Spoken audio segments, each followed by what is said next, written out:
Bom dia para todos nós.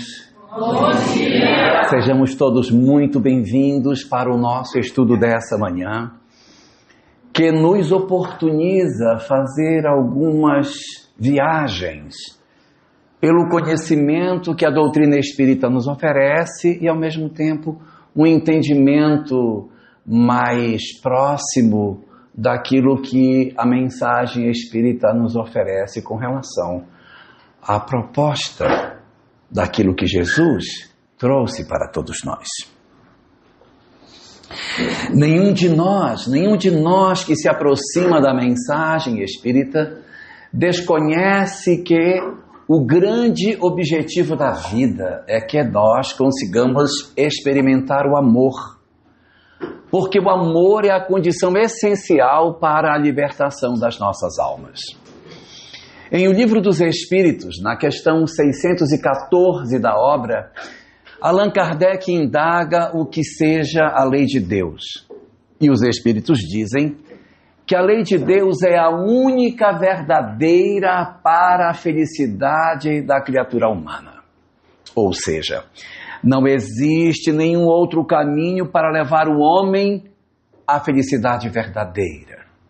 Podemos encontrar caminhos alternativos que nos façam experimentar alegria, mas felicidade no sentido pleno que a palavra representa, só a proximidade da criatura humana com a lei de Deus é que pode oferecer isso. Então, esta questão de O Livro dos Espíritos nos resume da seguinte forma: enquanto nós não nos aproximarmos da lei de Deus, nós não conseguiremos encontrar a felicidade, Mary. Não será possível que nós sejamos espíritos felizes enquanto nós não descobrirmos os propósitos superiores da vida. Então, exatamente para que os espíritos consigam alcançar essa perspectiva, para que os espíritos consigam ter esse processo de descoberta espiritual, Deus, o nosso Senhor, Ele, quando nos cria, coloca dentro de nós a sua lei. Segundo a questão 621 de O Livro dos Espíritos, a lei de Deus já está colocada dentro de nós. Nós temos que viver essa lei, mas esta lei já está posta dentro de cada um de nós quando somos criados. Assim como o autor de um quadro, quando cria um quadro, ele assina o quadro, Deus assinou a sua obra em nós, colocando em cada um de nós a sua lei. Só que a lei de Deus que nós portamos, ela está em nós como se fosse uma semente.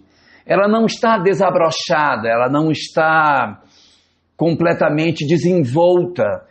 Mas dentro de uma semente eu tenho todas as informações daquela árvore que vai se formar. Assim também, quando somos criados, dentro de cada um de nós existe a semente da lei de Deus, a semente do acesso à felicidade. É esta a proposta que a doutrina espírita nos dá e que o nosso objetivo é permitir com que esta semente desabroche, que esta semente consiga romper a sua casca, de se desenvolver e ser uma planta adulta. Só que isso leva tempo. Nós precisamos de muito tempo para que a gente consiga desabrochar as nossas condições espirituais e entender o que é certo e o que é errado. Porque muitos de nós, na expectativa de alcançarmos a felicidade, podemos nos equivocar. Sem dúvida nenhuma, esta é uma possibilidade. Na verdade, dentro do mecanismo da evolução dos espíritos, no processo de descoberta e de desabrochar desta semente, existem 3 formas diferentes de nós aprendermos. A primeira forma de nós aprendermos é a mais comum e a mais lenta. A mais comum, mas é ao mesmo tempo a mais lenta, que é através dos nossos próprios erros. Eu cometo um erro e eu digo, nossa, eu não deveria ter feito isso, hein? porque eu senti que o que eu fiz me trouxe consequências ruins. Por que é lento este processo? É lento porque as consequências do mal que nós fazemos demoram muito para chegar. Quando, por exemplo, nós temos uma chapa que está quente e alguém toca nessa chapa, imediatamente se queima e diz, opa, não posso colocar a mão aqui porque está quente. A gente aprende bastante rápido porque o tempo entre a causa e o efeito é muito curto. Então eu aprendo rápido. Na parte das leis morais, não é assim. Nós cometemos um equívoco hoje e iremos encontrar as consequências disso muito tempo depois. Então, frequentemente, os espíritos não associam a causa com o efeito. Nós erramos, fazemos bobagem, vemos as consequências, mas nós não associamos o efeito com a causa.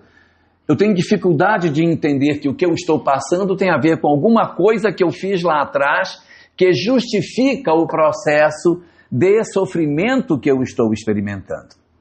Então, esse primeiro processo de aprendizado, que é o mais comum, ele é o mais lento, porque até o espírito tomar consciência de que não deveria, demora demais. Então, tem uma segunda forma de nós também aprendermos a lei de Deus. É uma forma menos comum, porque esta forma exige espíritos mais despertos, exige que nós estejamos mais atentos para que a gente aprenda com essa segunda estratégia. A primeira estratégia, eu vou aprender com o meu erro. A segunda estratégia, eu vou aprender com o erro do outro. Porque eu não preciso errar para aprender. Questão 120 do Livro dos Espíritos nos diz o seguinte: é necessário passar pela fieira do mal para chegar ao bem? Em outras palavras, é preciso errar para descobrir que eu não devo agir dessa forma? Respondem os Espíritos: pela fieira do mal, não, mas pela fieira da ignorância. Eu preciso descobrir as coisas. E eu posso descobrir com a minha própria queda, com o meu próprio erro, com a minha própria dor, mas eu posso olhar outra pessoa e dizer, isso aí não é bom, não vou fazer. Porque eu vi que fulano, por exemplo, se suicidou e as consequências não foram as melhores. A família se desorganizou, ele se achava não amado, mas na verdade o movimento dele de partida destroçou o coração da mãe, destroçou o coração do pai, deixou a família profundamente sequelada. E ele, espírito, não morreu, continuou vivo, encontrando as consequências do equívoco que praticou. É claro que todos os espíritos caminharão para a felicidade. E os espíritos que experimentam o suicídio também caminharão para a felicidade, sem sombra de dúvida. Eles também terão essa oportunidade. Só que vai demorar mais, um pouquinho mais, e uma coisa que desestimula até o suicídio é que a causa que provocou o suicídio vai voltar. Então, se a pessoa se suicidou porque ela teve uma doença muito grave e ela se suicida, aquela experiência vai ter que reaparecer. Então, a pessoa vai se dar de encontro com a mesma história que ela quis fugir. Então, não adianta nós tentarmos fugir do suicídio, porque quando eu saio por esta via, eu automaticamente, numa próxima existência, terei que reencontrar as mesmas experiências que eu fugi. Ah, foi a falência? Então vamos ter uma falência. Ah, foi um abandono? Vamos ter um abandono. Eu preciso provar para mim mesmo que sou capaz. Melhor alternativa, passar só uma vez. Porque a desistência vai nos levar novamente, Jennifer, para a mesma experiência numa próxima existência. Então eu não preciso me suicidar para saber disso. Eu posso olhar os outros e dizer, olha, o que aconteceu não foi legal. E em cima desta estratégia, eu tomar a compreensão de que eu não posso me equivocar por essa via. Mas existe um terceiro instrumento do qual Deus também se vale para nos educar. Primeiro, pelos nossos próprios erros. Segundo, olhando os erros do outro. Mas mesmo quando a gente olha o erro do outro, eu preciso que alguém erre para que eu aprenda. Eu preciso que alguém cometa o erro para eu dizer, isso não era bom de fazer. Então existe uma terceira via, que é a melhor delas. É a mais extraordinária das três. Só que essa forma de nós aprendermos, nem sempre a gente aprende. Porque é a mais doce, é a mais serena de todas elas. Mas exige que nós estejamos atentos para que a gente consiga aproveitar essas oportunidades. Essa terceira forma chama-se ter alguém para nos apontar o caminho.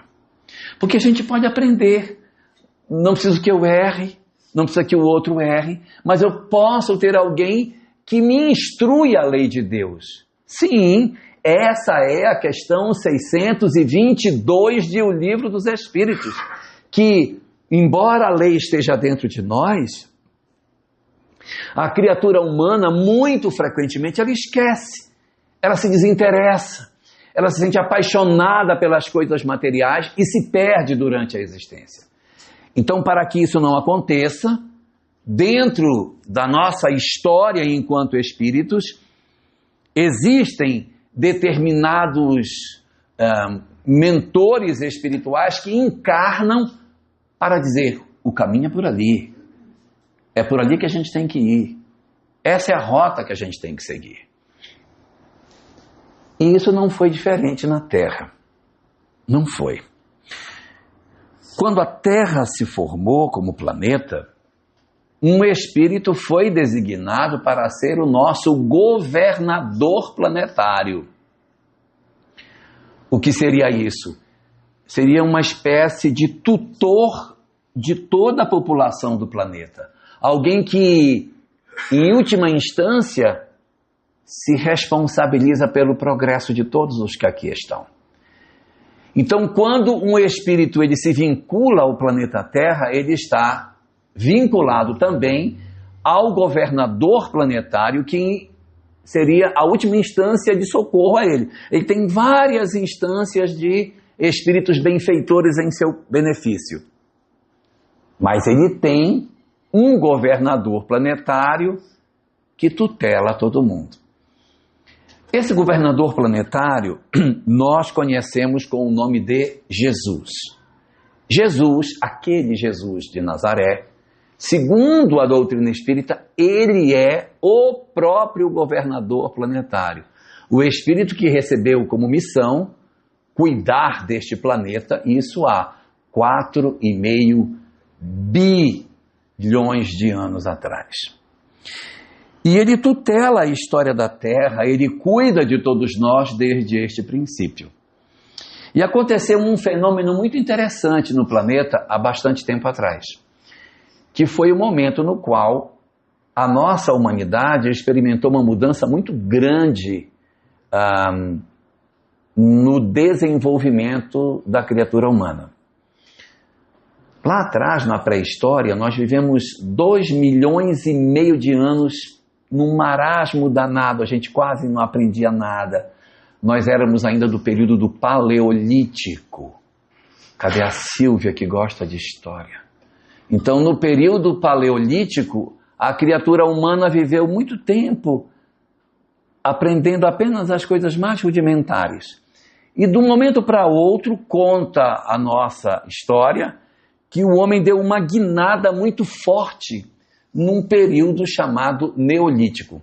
Foram 2,5 milhões de anos no chamado Paleolítico, em que nós andávamos na savana, era o período da pedra lascada, a gente tinha pouquíssima capacidade de entendimento das coisas, nossa linguagem não era uma linguagem como a que temos hoje, andávamos sem nenhum tipo de vestimenta, morávamos nas cavernas, dominávamos o fogo, mas éramos muito primitivos. Só que há 10 mil anos atrás, houve uma mudança brusca. A humanidade aprendeu a fazer casas, começou a desenvolver cerâmicas, que a gente não sabia, começamos a entrar na idade dos metais, na idade do ferro, idade do bronze, fazer ferramentas muito mais habilidosas, passamos a fazer roupas de couro, desenvolvemos armas muito mais poderosas. Isso só tem 10 mil anos que isso aconteceu. E a ciência, ela tem dificuldade de explicar como foi que houve essa mudança tão brusca na história da humanidade. E o Espiritismo nos diz que esse período do chamado Neolítico é um período marcado pela chegada de um conjunto de espíritos extremamente evoluídos que chegaram na Terra. Quem eram eles? Eram espíritos muito inteligentes, mas apesar de serem muito inteligentes, eram espíritos bastante atrasados do ponto de vista moral. E como eles eram muito atrasados moralmente, eles vieram para cá. E o nosso governador planetário, o nosso Cristo planetário, aquele que mais tarde encarnaria com o nome de Jesus, recepcionou esses espíritos. E disse para eles: eu vou distribuir vocês no planeta. E garanto a vocês dar todo o suporte para que vocês consigam se libertar. Que vocês consigam se aprimorar espiritualmente. Porque em termos de conhecimento intelectual vocês estão ótimos, mas em conhecimento moral está muito ruim. Então o que é que eu vou fazer? Em cada lugar onde vocês nascerem, eu mandarei um mensageiro meu para levar uma mensagem para vocês sobre a lei de Deus. Porque se lá no planeta que eles estavam, eles não conseguiram entender a lei de Deus, não era aqui onde não tinha nada que eles iriam seguir a lei de Deus. Então o governador planetário estabeleceu com eles que ele enviaria mensageiros para que trouxessem a esses espíritos, em particular, repito, em particular, uma mensagem que atendesse à capacidade intelectual que eles tinham. E é isso que justifica nós termos recebido em épocas muito remotas na nossa história revelações espirituais incrivelmente complexas em um período que o homem médio do planeta não tinha condição de entender. Então você vai ver os Vedas na Índia, é muito remoto. Tem mais de 6 mil anos que os Vedas foram constituídos e a humanidade não conseguia entender. Nós tivemos o Mahabharata, o Bhagavad Gita de Krishna, que falava sobre reencarnação, lei de causa e efeito, necessidade da transformação moral, dava detalhes sobre como que se dava o processo de evolução dos seres. Naquela mesma região ali da Índia, nós tivemos no Nepal a presença de Siddhartha Gautama, o Buda, que trouxe também uma mensagem incrível de autoconhecimento e a proposta de como o homem pode se libertar do sofrimento. Então, isto tudo foram informações muito preciosas. Só que esses conhecimentos, eles não eram entregues para todo mundo. Porque o homem comum não conseguia entender, só o homem mais culto é que poderia tomar consciência dessa informação. Era preciso ter uma inteligência invulgar para entender os ensinamentos de Krishna, de Buda, dos Vedas. Não era qualquer um. Então essa doutrina é chamada de a doutrina secreta, porque ela era isolada, entregue só para os iniciados. A mesma coisa vai acontecer no Egito, quando esses mesmos yogis renascem no Egito e ali impulsionam o conhecimento espiritual no Egito, eles trazem uma religião que era oferecida a portas fechadas. Havia uma religião para o povo, aquela religião de Osíris, Ísis, Tote, Anubis, daqueles deuses antropomórficos, mas havia uma outra religião entregue dentro dos templos de Amon apenas para os iniciados. Hermes Trismegisto foi o grande compilador dos conhecimentos espirituais na época do Antigo Egito. Assim como também esses mesmos conhecimentos chegaram na Grécia através de Pitágoras, de Sócrates, de Platão, de Orfeu, que traziam as mesmas verdades espirituais, porque a doutrina é a mesma, ela não tem nenhuma diferença, é a mesma doutrina, está sentada na lei natural. E se você for a Israel, também tem a mesma coisa. Existe judaísmo para todo mundo, mas para os iniciados, a Cabala. O conhecimento místico que nos entrega a reencarnação, a mediunidade, o mundo espiritual, todas essas verdades que fazem parte do arcabouço das verdades espíritas são entregues na doutrina secreta. Então o governador planetário foi entregando para cada região do planeta essas verdades espirituais. Para quem? Não foi para todo mundo.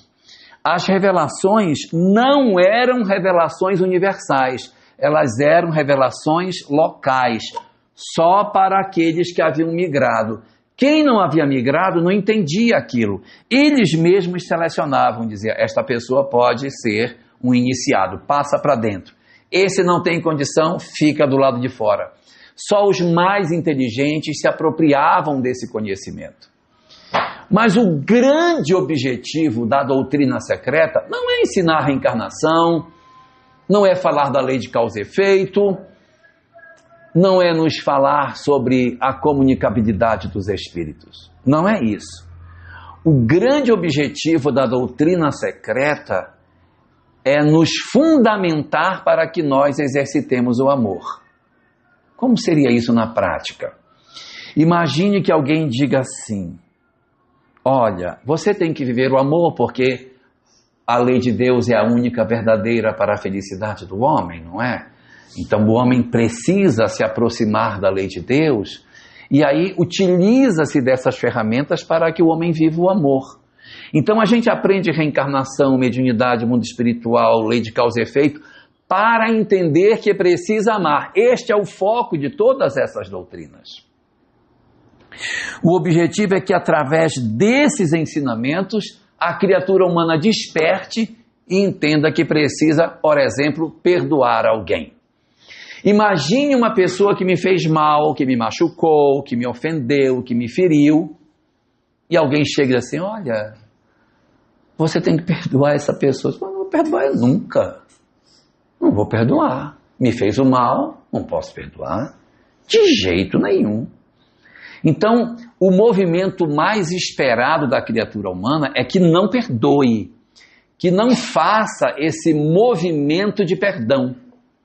Só que quando você se aproxima do pensamento de Krishna, de Buda, de Sócrates, Platão, de Hermes, de todo mundo, quando você chega perto desses conhecimentos, essa verdade espiritual vai dizer: olha, você pode até não perdoar, mas pela lei da reencarnação você vai atrair ele para perto de você. E ele vai nascer bem pertinho de você, dentro da sua casa. Se você não quiser perdoar, você não perdoa. Mas você saiba que o não perdão, ele rearruma as nossas famílias futuras e pode trazer para dentro de casa esta pessoa que você tanto odeia. De posse do conhecimento espiritual, a pessoa ficaria pensando e diria: vamos rever a parte do perdão, vamos reanalisar. Por quê? Porque o conhecimento espiritual ele tem um poder absurdo de transformação da criatura. Experimente dizer para alguém que ela tem que perdoar, sem utilizar dos recursos da lei espiritual, que ele não vai querer. Disse: não, mas eu não quero, eu prefiro ficar com o meu ódio. Aí você vai ficar doente, eu morro, mas eu não perdoo. Porque a pessoa não consegue compreender os mecanismos da lei. Então todas essas verdades espirituais vieram ao planeta para oferecer à humanidade o despertamento através do conhecimento das leis espirituais. Eu entrego para você as leis espirituais, você se apropria dessas leis e descobre que tem que viver o amor. E aí você se transforma. Essa é a lógica. Eu não estou dando o conhecimento espiritual só para a gente saber: ai, que lindo, não é bonito? Não, não é bonito. É para que de posse desse conhecimento eu faça a minha mudança. E deu certo, gente. Deu certo. Porque na medida em que esses reveladores todos chegaram, Krishna, Buda, Hermes, Sócrates, Pitágoras, a Cabala, os Vedas, todos esses saberes foram entregues As pessoas que se apropriavam desse saber diziam, gente, eu tenho que perdoar esse cara. Não quero ele como meu irmão, a próxima. Não, eu não quero. Então, nós fizemos mudanças das nossas vidas em função das entregas espirituais que foram feitas. O resultado disso, os espíritos que receberam foram os espíritos que tinham migrado para a Terra por uma necessidade. Eles migraram para o planeta, chegando aqui receberam essa mensagem, e quando eles despertavam para as verdades espirituais, eles então se desembaraçavam do planeta Terra e voltavam para seus mundos de origem. Eles voltavam para os braços dos seus amores. O que para eles era ótimo, mas para a Terra era péssimo. Porque cada vez que uma leva desses espíritos geniais por inteligência saíam da Terra de volta para seus mundos, as civilizações onde eles viviam entravam em declínio. Por exemplo, por que não tem faraó no Egito hoje? O que aconteceu?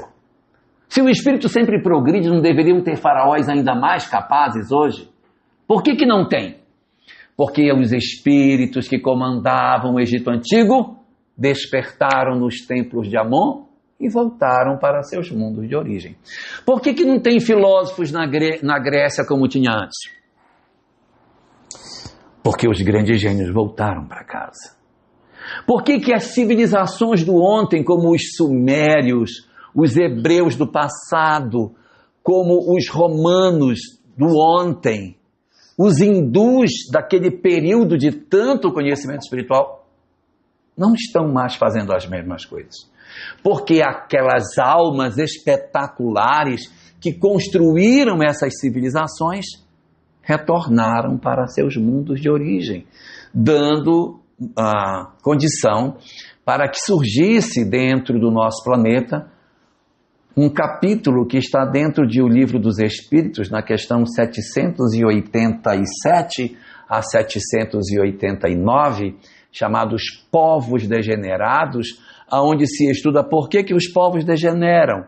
Eles degeneram porque os seus grandes gênios voltam e ficam só os medíocres. Aí a sociedade piora. Quando Krishna veio, despertou um monte de gente, houve uma revoada e a Índia diminuiu. Quando Sócrates veio, uma revoada na Grécia. Quando Hermes veio, uma revoada no Egito. E assim, cada um desses homens foram oferecendo a possibilidade de retorno. E a humanidade terrestre foi ficando cada vez mais pobre de gênios, porque os nossos grandes iluminados voltaram para seus mundos de origem. Foi quando o governador planetário, observando o que estava acontecendo, disse: está na hora de nós oferecermos à humanidade agora uma revelação que não é mais só para um povo, uma revelação universal. E a primeira das revelações universais que foi entregue para a humanidade é aquela que Moisés trouxe. Que é uma revelação bastante simples, né? Está ali nos 10 mandamentos, é o Deus único, não tem muitas discussões do ponto de vista de profundidade espiritual, porque o objetivo, na verdade, era apresentar o monoteísmo. E o monoteísmo é um grande progresso em relação ao politeísmo, porque o monoteísmo une todos nós como sendo criaturas do mesmo Criador. Quando existe o politeísmo, o chinês é criado pelo Deus A e o japonês é criado pelo Deus B e os brasileiros pelo Deus Z. Então nós não temos relação nenhuma entre nós. Mas se existe um só Deus, todos nós somos originários de uma mesma fonte. Como é que eu posso matar o outro que também foi criado pelo meu Senhor? Então, o simples monoteísmo já seria suficiente para que houvesse harmonia entre os povos. Mas esse monoteísmo ele é entregue, a gente tem acesso a esse conhecimento, mas isso acaba não sendo muito bem aproveitado pela humanidade. É quando o governador planetário decide, agora, depois que todos os emissários já foram, que muita gente despertou, agora é a minha vez de ir. Agora eu vou entregar a mensagem da lei de Deus para a humanidade. Só que tem um detalhe, né? Humanidade muito ignorante, desprovida de conhecimentos intelectuais, não conseguiria receber as verdades sobre a reencarnação, sobre a mediunidade, o mundo espiritual e todo o aporte das doutrinas de Krishna, de Buda, de Sócrates, todo mundo. Não dava para entregar. E aí a gente pode pensar assim, vai dar errado a missão de Jesus. Vai dar errado por quê? Porque até hoje, todo mundo que entregou a lei de Deus, entregou com todas as ferramentas das leis espirituais. Como é que você vai dizer para uma pessoa para ela perdoar e não vai falar de reencarnação? Não vai dar certo. Não tem como dar certo. Porque eu vou dizer para uma pessoa, olha, você tem que perdoar o seu inimigo. Mas baseado em quê, meu amigo? Não é? Se não for baseado na reencarnação, é difícil demais que alguém queira servir isso. E o Cristo planetário disse, eu vou levar a doutrina para todo mundo, não entregarei tudo porque eles não têm condição de absorver, mas vai dar certo. Eu imagino que quando isso foi decidido, o grupo que fica perto de Jesus deve ter dito para esse chefe, não vai dar certo, não vai funcionar. Como que o senhor vai convencer uma pessoa a perdoar se não disser que tem reencarnação? Que tem que amar o próximo sem reencarnação? Com reencarnação fica fácil de dizer, olha meu amigo, é por aqui que a gente vai. Olha, se você não fizer por aqui, vai dar um problema lá na frente. Mas sem isso, Senhor, vai ser uma catástrofe. Mas o Cristo planetário disse, eu usarei uma ferramenta diferente e vai dar certo. E deu.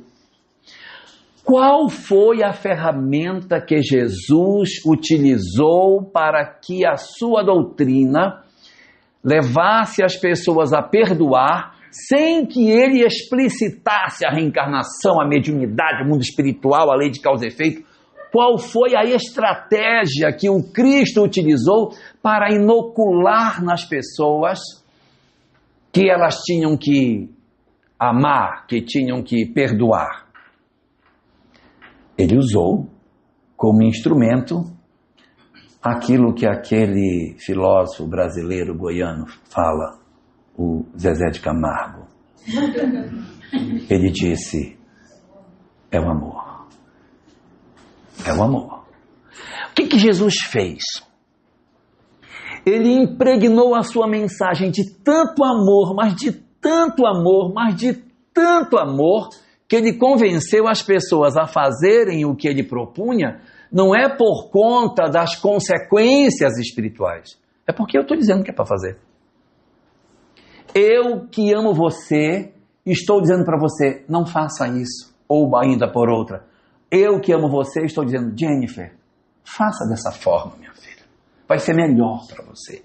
E como você sabe que eu amo você, você faz o que eu estou pedindo. É parecido com a mãe. Já viram mãe, quando um filho bebe, a mãe diz assim para o filho, meu filho, eu gostaria que você não bebesse, porque o álcool etílico, ele agride as paredes do seu estômago e pode provocar uma ulceração.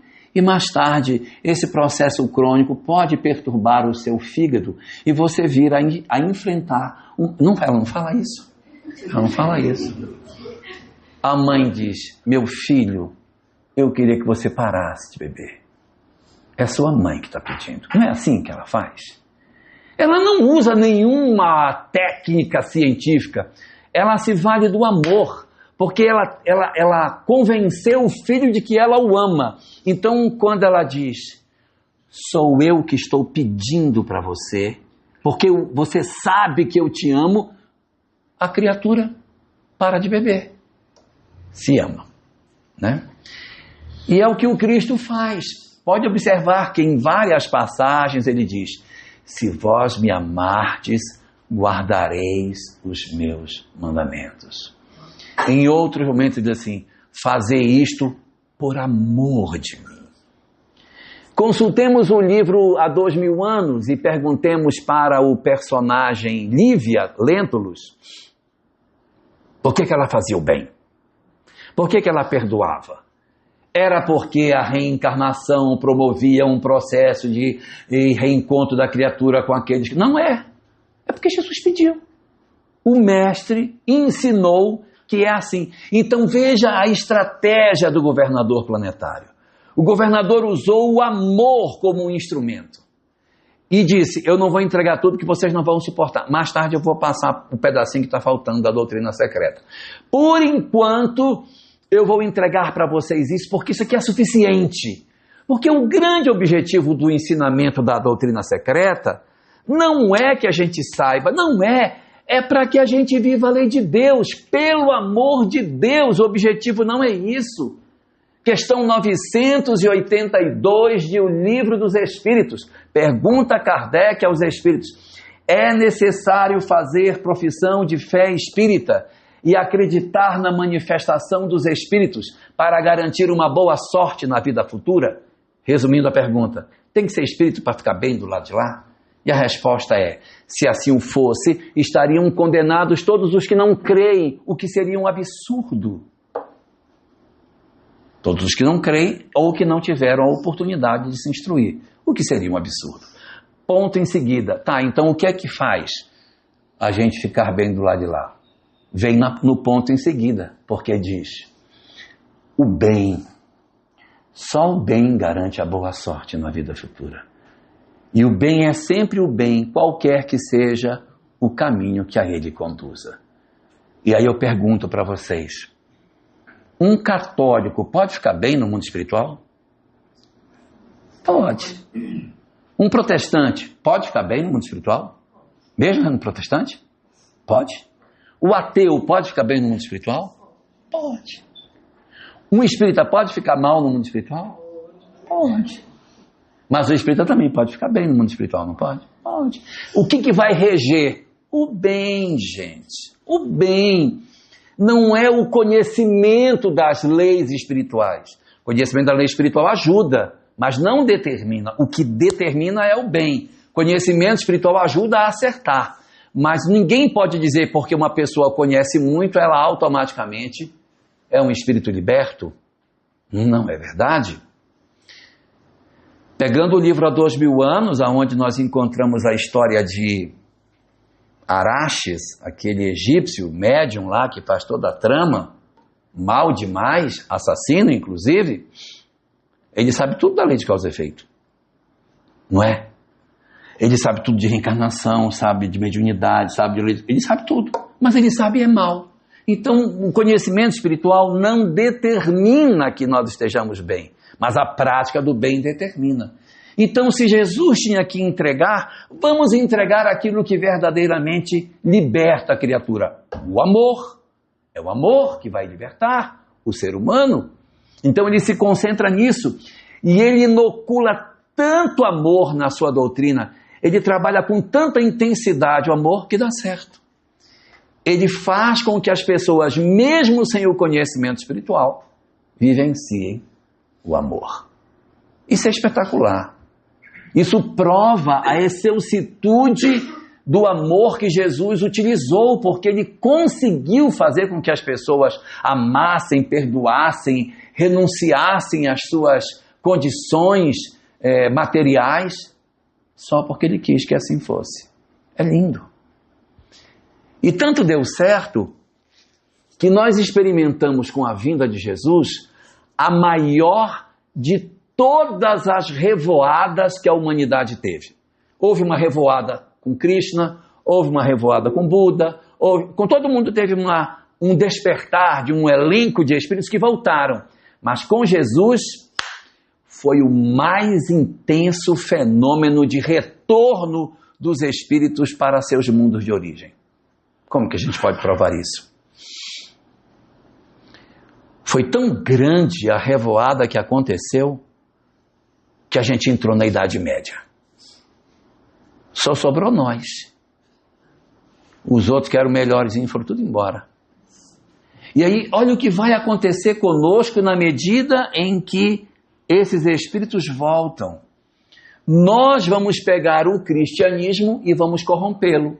É a coisa mais louca que poderia acontecer, é o que aconteceu com a história do cristianismo.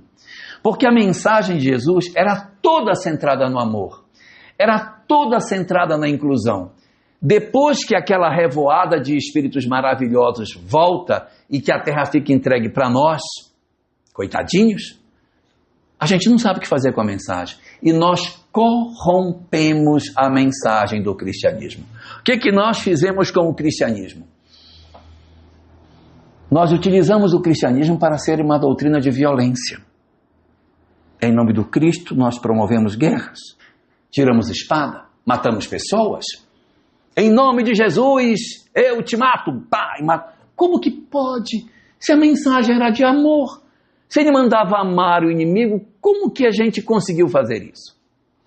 Se Jesus sempre teve uma mensagem inclusiva, que ouvia as pessoas de má vida, os publicanos, sentava com aqueles que estavam rejeitados, contava a história do filho pródigo, como é que a gente fez fogueira para queimar as pessoas que pensavam diferente de nós? Como que a gente conseguiu fazer isso, pelo amor de Deus? Como que a gente conseguiu? Como é que a gente conseguiu pegar a mensagem de Jesus, que era toda voltada para o amor, e transformamos esta mensagem numa mensagem de violência? É muito triste isso. E o que é mais triste é que alguém poderia dizer assim, mas isso aí foi período lá que teve esse problema lá, né? Ficou lá 10 anos desse jeito. O pessoal vacilou. E não foram 10 anos. Foram mais de 1.400 anos fazendo isso. Então deu tempo de descobrir que estava errado. Dizer, gente, vamos parar. Vamos arrumar. Nós não fizemos. E alguém poderia dizer, não, mas isso foi só um pedacinho de região. Só um pedacito. Não é. Foi a Europa inteira. Foi a Europa inteira desse jeito. E eu ainda poderia dizer, não, mas não foi todo mundo. Era porque era todo mundo. Nós achávamos que estava certo. Quando uma pessoa era sentenciada para ir morrer na fogueira, ia todo mundo assistir. Assistir. O outro ser queimado. Em nome de Jesus. Em nome do amor. E aí a gente, quando fala isso, não está criticando ninguém. Nós estamos falando de nós mesmos. Porque fomos nós, em outras existências, que fizemos esse tipo de excesso. Então, a humanidade, em nome do Cristo, cometeu absurdos inimagináveis. Nós perseguimos todos os que pensavam religiosamente diferente. Nós matamos os muçulmanos, nós matamos os judeus, nós perseguimos depois os cristãos, torturamos, arrancamos unha, quebramos pernas, matamos pessoas, confiscamos os bens. Se alguém tiver dúvida, procure o livro Dramas da Obsessão, de Dona Ivone do Amaral Pereira, e veja o que nós fizemos durante esse período da nossa história. Fizemos muitos desatinos nessa época, cometemos uma série de loucuras em nome da religião, contra a religião. Mas quem dera que a gente só tivesse perseguido o campo religioso. Nós perseguimos o campo científico, os cientistas que foram mortos, Giordano Bruno queimado na fogueira, porque disse que tinha vida em outros planetas. Foi queimado, 30 anos ele tinha. Nós perseguimos os filósofos, nós queimamos as obras dos filósofos, nós matamos Hipátia, a grande matemática grega. Nós fizemos uma série de estragos no campo da ciência, da filosofia, da religião, da arte não foi diferente. Nós perseguimos os artistas que por algum motivo apresentavam ideias que colidiam com o pensamento dominante. Foi muito ruim. O cristianismo se tornou uma doutrina de violência, de intolerância, o que é uma loucura, porque se era uma doutrina de amor, nunca poderia ser uma doutrina de violência. E se era uma doutrina de inclusão, nunca poderia ser uma doutrina que fosse fazer a exclusão das pessoas. Depois de tantos séculos de opressão, de perseguição, de equívoco, sem que a humanidade tomasse nenhuma atitude nesse sentido, nós vamos encontrar a humanidade fazendo uma mudança incrível. Quando chega no último quartel do século XVIII, ocorre uma revolução, a Revolução Francesa, 1789. E as pessoas, quando falam da Revolução Francesa, gostam de falar da Revolução Francesa pela deposição do rei, pela decapitação de Luís XVI, de Maria Antonieta, aquela coisa, como se tivesse sido apenas uma mudança do ponto de vista político, mas não foi. A Revolução Francesa representa também uma mudança no campo religioso, filosófico, porque com a Revolução Francesa houve um golpe de morte no cristianismo. O cristianismo perseguiu tanto tempo a ciência, perseguiu tanto tempo a religião, que quando chegou na Revolução Francesa veio o golpe. O cristianismo foi expulso da França. A religião foi defenestrada da França e em seguida da própria Europa. Iniciou-se um movimento de perseguição a tudo aquilo que era religioso. E a gente entende por quê. Por que isso aconteceu? Porque a religião perseguia os filósofos, a religião perseguia os cientistas, tinha uma mensagem extremamente castradora, hipócrita. Nós tínhamos uma religião extremamente voltada para os interesses das criaturas em termos materiais.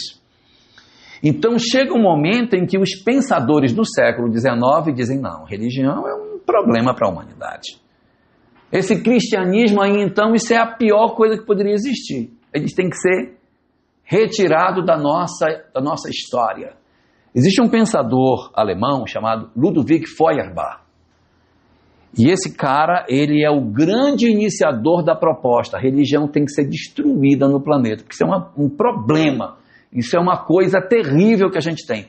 Nós temos que construir a sociedade sem Deus. E os vários pensadores do século XIX se apoiam no pensamento de Feuerbach e constroem, sim, uma sociedade avessa a tudo aquilo que é religião. Qual era a proposta do século XIX?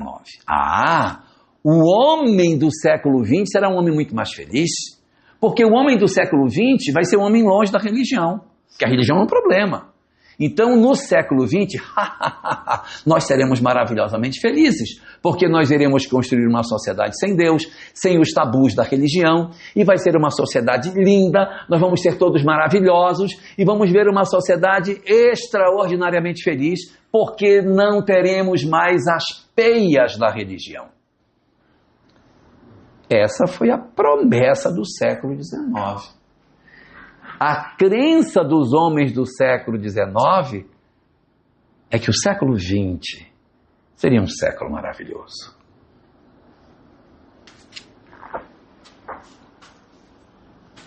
Não preciso dizer que não aconteceu. As consequências do afastamento do homem em relação à religião foram extremamente danosas. No livro A Libertação do Sofrimento, Joana de Ângeles analisa conosco, dizendo o seguinte: o homem do século XIX poderia ter perseguido e retirado o fanatismo, e estaria correto se tivesse feito. O homem do século XIX poderia até ter tirado a religião. Poderia, porque sem religião a gente vive. Mas ele tirou o fanatismo, ele tirou a religião, e tirou algo que nunca poderia ser retirado da criatura humana. Ele tirou a espiritualidade. Ele negou que nós somos um espírito imortal. Ele negou a existência de Deus. Ele negou os princípios mais basilares da nossa sociedade. E é a primeira vez na história do planeta que nós iremos viver um período sem religião e sem espiritualidade. Pode pesquisar os povos antigos, todos tinham religião. O único período da história da humanidade em que nós não temos religião como pensamento, como proposta, é agora, a partir do século XIX. Nós somos fruto desse experimento sociológico que está sendo feito. Como é que seria uma sociedade sem Deus? Está aí o que é que ela é. Eu nem preciso me perder tempo falando.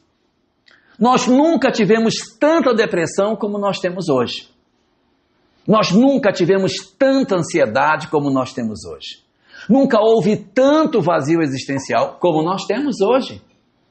Nunca houve tanta ideação suicida e as taxas de suicídio só crescendo. Nunca houve tantos traumas emocionais em função do afrouxamento dos laços de família.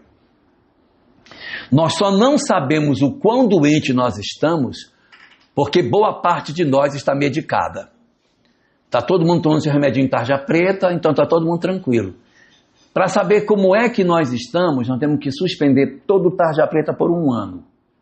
Aí vamos ver como é que... Aí eu vou saber. Farmacêutico. Vamos suspender toda a medicação que está ligada aos transtornos emocionais por 1 ano, para a gente saber se a gente está bem ou se está mal. Porque os nossos avós não tinham esse tipo de recurso. E qual era a ferramenta que eles usavam? A ferramenta deles era a fé. Nós retiramos o calço da fé, a sociedade agora está perdida. Ela não sabe como se organizar nesse momento que nós estamos vivendo.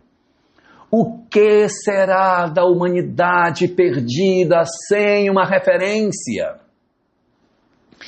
Exatamente como resposta a esse período que nós nunca tivemos antes na história da humanidade. Exatamente para responder a essa ansiedade que a criatura humana hoje vive, a literatura espírita nos oferece uma quantidade significativa de obras que nos mostram as leis espirituais que Jesus não entregou. Lembra que ele disse: entregarei depois, mandarei um consolador para entregar o que hoje não podeis? Pois é, o Espiritismo veio e ofereceu o resto que faltava da doutrina secreta: a mediunidade, o mundo espiritual, a reencarnação, todas essas informações sobre a lei de causa e efeito, todos esses mecanismos sobre a evolução e a necessidade do amor, dando sentido à palavra de Jesus. E hoje a situação está formada. Nós já temos uma sociedade adoecida, nós já temos uma sociedade extremamente enferma, e o conhecimento que o Espiritismo nos trouxe, nem sempre ele consegue ser compreendido pelas pessoas como sendo um chamamento para o amor, para uma descoberta de quão valiosa é a mensagem de Jesus. Às vezes, a gente fica perdido só estudando lei de causa e efeito, olha, mediunidade, olha, que tipo de mediunidade tem? Eu tenho mediunidade tal, porque tenho mediunidade tal. E aí esquece da transformação, esquece do amor. Então nós podemos estar dentro da mensagem espírita, nós podemos estar respirando o ambiente espírita, Romeu. A gente pode estar vivendo essa história e estamos de costas para a essência daquilo que a mensagem espírita é. Então, a partir de 1989, nós começamos a receber um conjunto de obras que, depois de recebidas, foram entendidas como sendo uma série. E deu-se esse nome de série depois da obra recebida, chamada Série Psicológica de Joana de Ângeles. O que propõe a Série Psicológica de Joana de Ângeles? Reapresentar Jesus para a humanidade. Só que a proposta da série psicológica não é um Jesus teológico, não é um Jesus sacralizado, deificado. A gente tem muito um Jesus crucificado. Jesus... Não, a proposta de Joana é o Jesus descrucificado. É nós enxergarmos Jesus com uma outra leitura. E sabe qual é a leitura que Joana nos entrega? De qual é o perfil mais adequado para Jesus? O terapeuta divino. Ela vai resgatar em Jesus exatamente o papel que ele teve desde o princípio. Desde o princípio.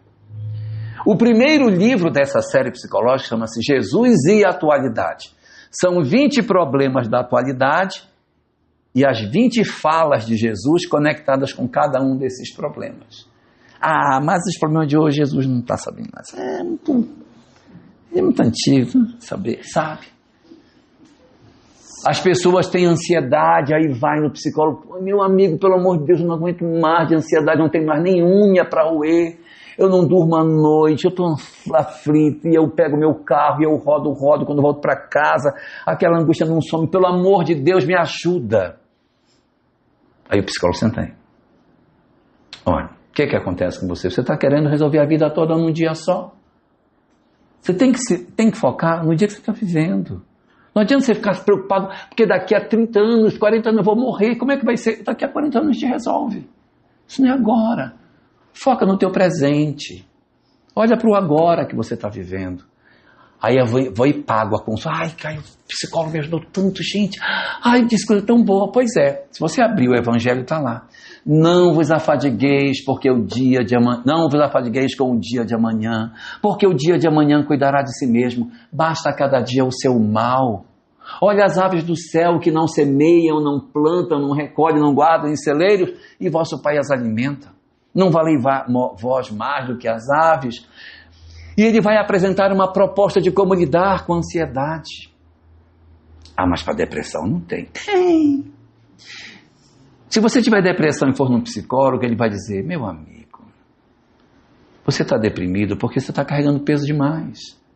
Muita culpa, muita mágoa. Você tem que tirar esse peso do seu coração. Você está carregando tanta mágoa dentro de você, por isso você não dorme.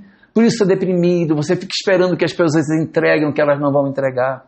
Você tem que aceitar as pessoas do jeito que elas são. Ai, que psicólogo maravilhoso. Ai, vou pagar. Aí paga a consulta. Aí eu abro o evangelho. Vinde a mim todos os que vos achais cansados e aflitos, e eu vos aliviarei. Que o meu fardo é leve, o meu jugo é suave. Por que o fardo dele é leve? Porque ele não carrega culpa. A gente tem um fardo pesado que fica carregando tudo nas costas.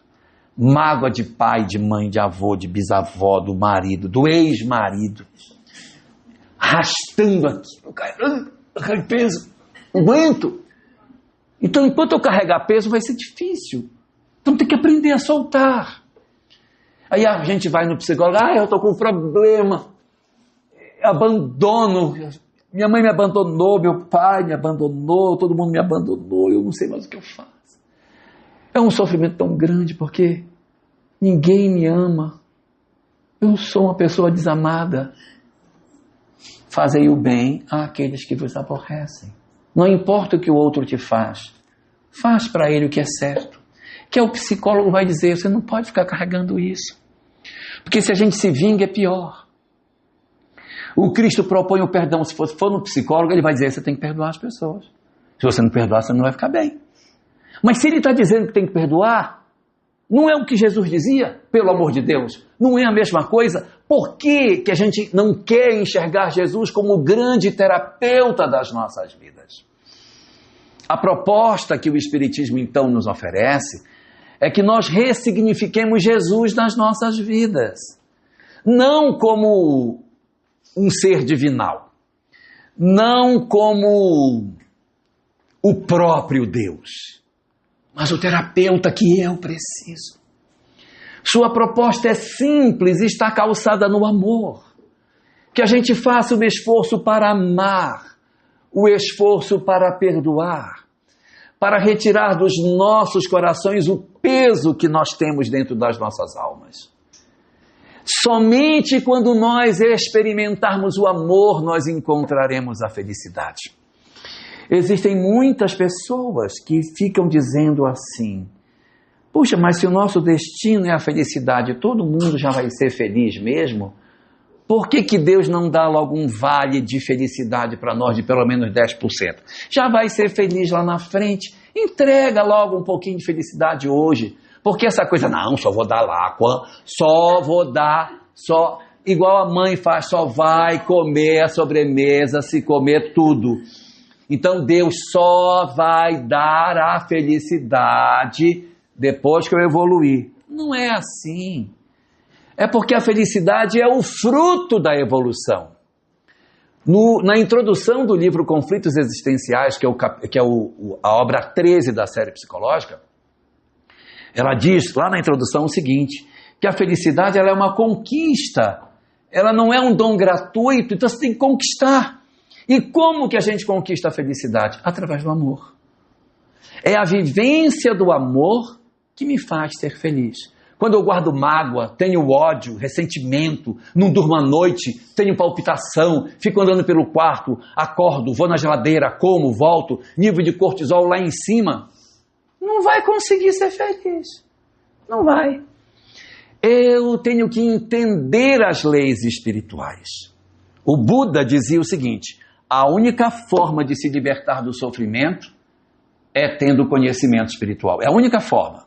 Se você não tiver conhecimento espiritual, não se liberta do sofrimento. Tem que saber que tem reencarnação, tem mundo espiritual, tem que saber de lei de causa e efeito, senão não liberta. Jesus dizia: conhecereis a verdade e a verdade vos libertará. Conhecereis a verdade espiritual e vos libertará do sofrimento. Então eu preciso deste conhecimento para me libertar. Eu preciso aprender a perdoar, a entender que a vida é muito mais do que a existência, que tudo que passamos aqui é transitório, que o objetivo nosso na existência é nos reconciliarmos com as pessoas, é perdoarmos aos outros, é fazermos tudo o que nós pudermos para que a gente alcance a verdadeira felicidade espiritual. Esse é o sentido que a doutrina espírita nos entrega sobre Jesus. Ressignificá-lo nas nossas vidas como o grande terapeuta dos nossos corações. E ninguém pode fazer por nós isso. Ninguém. E nem podemos fazer por ninguém. Cada um de nós terá que descobrir isso individualmente para fazer a sua libertação e o encontro seu definitivo com a felicidade. Isso só depende de nós. Fazermos uma leitura de Jesus como uma coisa teológica e ficarmos no emaranhado das religiões, perdido sem encontrar a porta de saída. Acharmos que o materialismo é a melhor opção e mergulharmos no vazio existencial, na dor, no desespero, na ansiedade, na depressão, na ideação suicida, ou descobrirmos em suas palavras a essência daquilo que nos liberta e que nos conduz à felicidade. Só depende de nós a decisão que nós vamos tomar para saber que Cristo nós queremos que exista dentro das nossas almas. Porque a proposta do Espiritismo é que Jesus seja o terapeuta das nossas almas. Muito obrigado. Faz a prece para nós de encerramento? Faço. Então vamos orar, aproveitar. Vamos orar. Querido Senhor das nossas vidas, que nos ofereceste a mensagem espírita, a fim de que através dela conseguíssemos decifrar os enigmas da nossa existência. Nós te rogamos, Senhor, ajuda-nos a que consigamos entender de maneira mais clara os laços familiares que tu nos ofereceste, para que desenvolvêssemos a nossa capacidade de amar. Não deixa, Senhor, que diante dos conhecimentos extraordinários que a tua doutrina nos oferece, que nós venhamos mais uma vez a repetir as experiências da mágoa, do desamor, do ódio, nos afastando das almas que precisamos resolver dentro de nós, para que consigamos experimentar a felicidade que tu reservas aos corações que te servem. Deixa, Senhor, com que cada um de nós perceba que no lar onde vive existem as almas que precisamos aprender a conviver, a desenvolver as nossas potencialidades espirituais, para que os dramas, a violência que existe dentro de nós há tantos séculos, enfim, se dissipe nas experiências do amor. Retira, Senhor, das nossas almas a mágoa. Ensina-nos a dizer não e a dizer sim, com amor. Ensina-nos a perdoar aqueles que nos feriram, por entendermos que nós precisamos de novas histórias e não queremos mais repetir as mesmas experiências.